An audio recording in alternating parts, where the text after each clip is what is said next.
Bonjour à tous, on commence cette revue de presse avec la bombe qui a secoué le monde du football hier.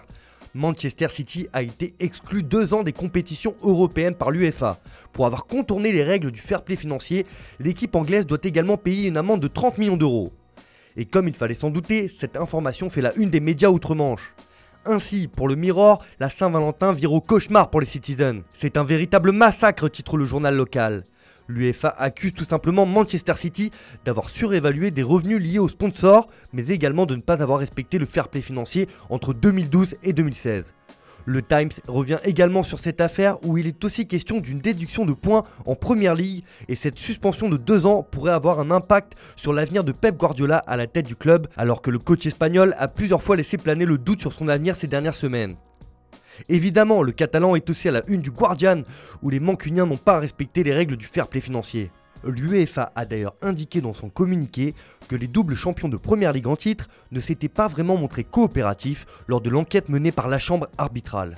En Espagne, l'exclusion de Manchester City est aussi à la une de Marca. City est hors d'Europe, titre le journal madrilène. Car oui, cette secousse a été ressentie jusque dans la péninsule. Le seul recours pour la formation anglaise est de faire appel devant le tribunal arbitral du sport. Le club s'efforcera d'obtenir un jugement impartial le plus rapidement possible et par conséquent, en première instance, engagera une procédure auprès du tribunal arbitral du sport dans les meilleurs délais, avait d'ailleurs indiqué City dans un communiqué hier soir. À la une de sport, il est question de la rencontre entre le FC Barcelone et Retafe. En effet, le deuxième reçoit le troisième du championnat dans un gros match avec Andrel et Lionel Messi, titre la publication locale. Un match qui sent la poudre et qui peut avoir une saveur particulière car Andrel, le joueur de Retafe, est dans le viseur des Blaugrana pour remplacer Ousmane Dembélé, absent pour un long moment.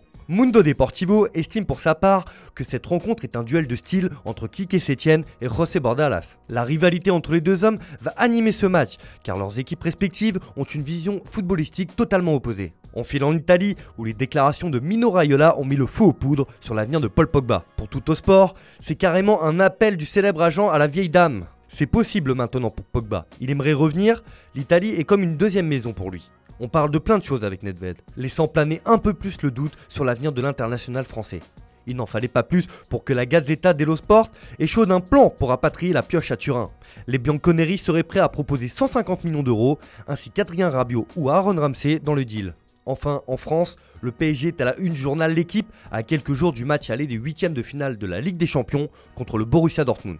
Et le match face à Amiens, ce samedi à 17h30, tient des allures de répétition générale. Une rencontre où les Parisiens se présenteront sans Neymar ni Mbappé, laissés au repos par Thomas Tuchel. De son côté, le Parisien revient sur la gestion du Brésilien avant ce choc en Coupe d'Europe. Le club de la capitale n'a pris aucun risque avec sa star. A noter hier soir la large victoire de Dortmund contre Francfort 4-0. Les hommes de Lucien Favre ont eux préparé au mieux la réception des Parisiens. Voilà, c'est tout pour aujourd'hui. On se retrouve demain pour une nouvelle revue de presse sur Foot Mercato.